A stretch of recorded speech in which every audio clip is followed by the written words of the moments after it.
All right, we begin with this. President Biden once again adamantly denying claims that he knew about his son Hunter Biden's overseas business dealings. Does anyone believe that at this point? The administration now facing pushback after Hunter Biden's appearance at last week's White House State dinner while facing active criminal charges. A bad look, some say. Yeah, Alexandria Hoff is live from Washington with more. Hey, Alexandria. Hi, good morning. Yeah, the president is having to answer to a lot of things right now, namely whether he knew about his son's business dealings, ever talking about it with him. That was detailed in 2017 What's Up message. Whistleblowers allege that the younger Biden was sitting right next to his father when he was seeking demands from a Chinese business associate. So the question was asked by our Jackie Heinrich. Did you lie about never speaking to Hunter about business deals? Have you remained in power, Mr. President? Ever spoken to Mr. President?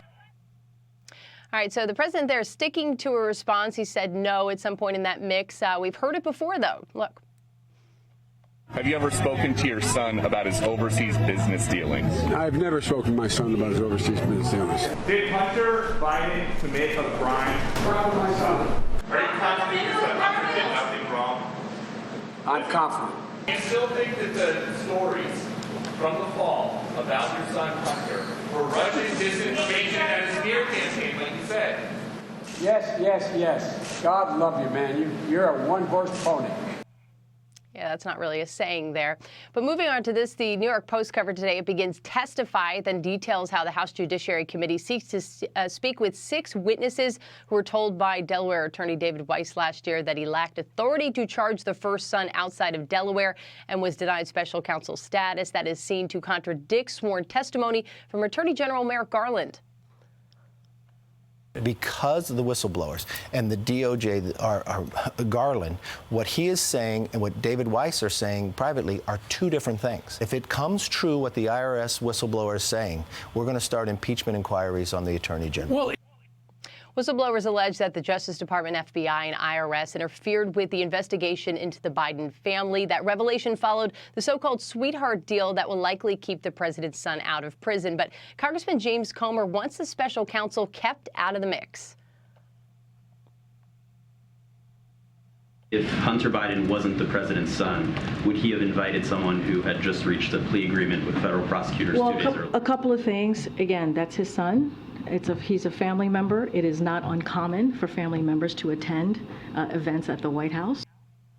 That, of course, right there, that soundbite you heard, that was the White House going on defense about Hunter Biden attending the state dinner with his father. But I do want to get to what Comer told exclusively to Fox News about the special counsel. He said, if you support a special counsel, you support and trust Merrick Garland to have the sole authority to pick one person who can take over the investigation and never have to be transparent with the media or with Congress. So Congressman Comer wants to keep this out of the hands of the Biden administration for now, guys. all right. Thank you very much, Alexandria.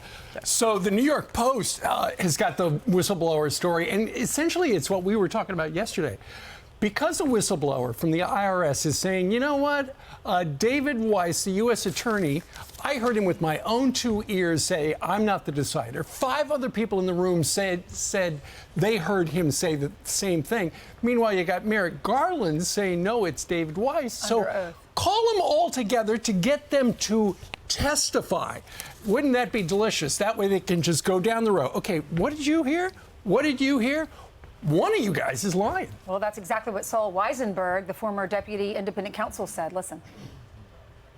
Somebody is lying. Either Merrick Garland has lied under oath to the Congress, or David Weiss lied to the IRS agents. Merrick Garland has testified that David Weiss, the U.S. attorney in Delaware investigating Biden, had complete authority, more authority than even a special counsel did, to do anything he wanted. David Weiss told the 2 crackerjack IRS criminal agents heading up the investigation that he had been denied the authority to prosecute Hunter Biden. And it's something that Congress can actually easily get to the bottom of. They don't have to launch a big investigation. They need to haul both of them in front of the appropriate congressional committee and get to the bottom of it. Remember, he wanted to move it to D.C., and according to the whistleblower, they wouldn't let him. And he wanted to move it to Los Angeles. According to the whistleblower, they wouldn't let him. Garland comes out that same day, Thursday, and says, Why would anyone stop him? I don't know how they would. Well, it was Matt Graves, who was the D.C. district attorney, that said, yeah, to David Weiss, you can't bring it here. Being special prosecutor status also denied.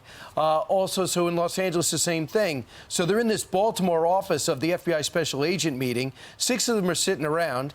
And that's when Tom Sobiesinski said, yeah, we're not going to be able to go. We're not going to be able to fully charge Hunter Biden because we're not going to be able to bring any overseas business dealings into this indictment. So David Weiss says, I don't have, at that time with everybody around, says, I don't have full authority to charge or to investigate. And then you have anecdotal information where people have said, don't look at Hunter Biden's guest house where he stayed. It's most likely a lot of intelligence in there, a lot of clues in there, a lot of evidence in there, and we're not allowed to go in there. So it's basically Merrick Garland, the silent David Weiss, and then all these whistleblowers coming forward, and good luck trying to find out if they're right-wing zealots, because upon first blush, they are not. So this is going to be interesting. What could happen is all three are brought in. They're not going to be brought in together. They're going to be brought in separately, and people are going to decide who to believe, and most likely people are going to go, yeah, Hunter Biden, they're going to try to say Hunter Biden has a drug problem. Thankfully, he beat that. Let's not go any further with this. But I'm heartened by the fact that in these press rooms, you have other outlets and reporters haven't even seen before asking the same question. And it's more than a drug problem. The White House has taken heat for the state dinner and for Camp David. It's in your face. Exactly. He pleaded guilty to federal tax charges. He agreed to a plea deal on a felony gun charge. And there's evidence of bribery and prostitution and drugs, as Brian said. There's but other than that. Right, the email with the big guy, and I'll give you this for policy, possibly. Right. I'll exchange millions of dollars for policy through your dad. And then he celebrated at a state dinner and then goes to Camp David 2 days after pleading guilty. Right, and who was at the state dinner? Merrick Garland. The Attorney General, after he got the sweetheart deal. So they're partying together after all of it. Absolutely. It's crazy. And that is why Jim Jordan and the House Judiciary Committee wants to talk to the whistleblowers, David Weiss, and the AG. I don't see why they can't all bring them all down at the same time, because that would make really good TV. Do you think in any newsroom around the country they sit around and said, you know, guys, we had this story a year and a half ago. We didn't pursue it. We even found out 6 months after Joe Biden took office, the laptop was real. It was all there. Tony Bobulinski, his number's obtainable. At one point at the end of the last Tucker interview, he said, Jake Tapper, call me. So you have the answer to this. David Weiss doing the investigating never called him. It is so obvious it's rudimentary. When it comes to the election, how many Elon Musks will there be? You know, he wasn't a big conservative. Then he buys Twitter because he sees what's happening. They're censoring stories. They don't want you to find out about it before an election. He has a problem with that. How many of you have a problem with that? How many independents are seeing what's happening? And if you watch other channels, they are being sympathizers. They are looking at this as this is a father's love. They're begging for a Trump story. That's what they do on the other I think you're talking about the View. The View, watch this. The Hunter Biden story, the scandal, the this, the that, it's also the story of a father's love. And Joe Biden has never and will never give up on his son Hunter, and will never treat him lesser than. And so he is a father first. Take it or leave it. That's who he is. That is part of his heart.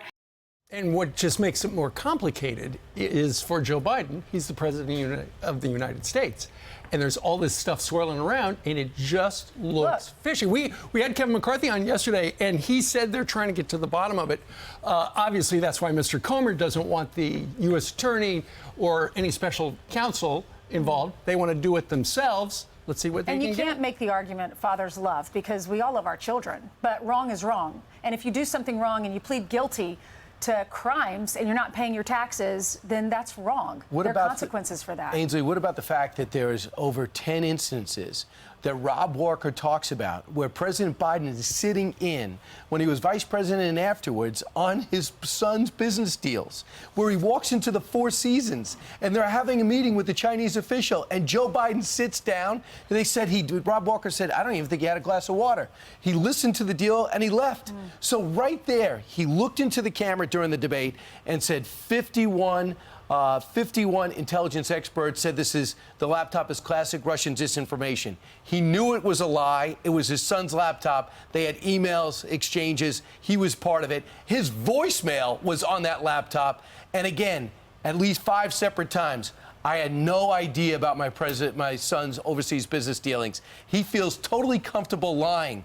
What else is he comfortable lying about? And if Joe Biden wants to take care of his son and show a father's love, where's the love for the grandson that's down in Arkansas? That's his 7th grandchild who he doesn't acknowledge. And now his son, Navy, it's granddaughter, yeah. And they're fighting over custody. He doesn't want to pay as much for that grandchild. That's right. It down was from reduced. 20 to 5,000. It was indeed.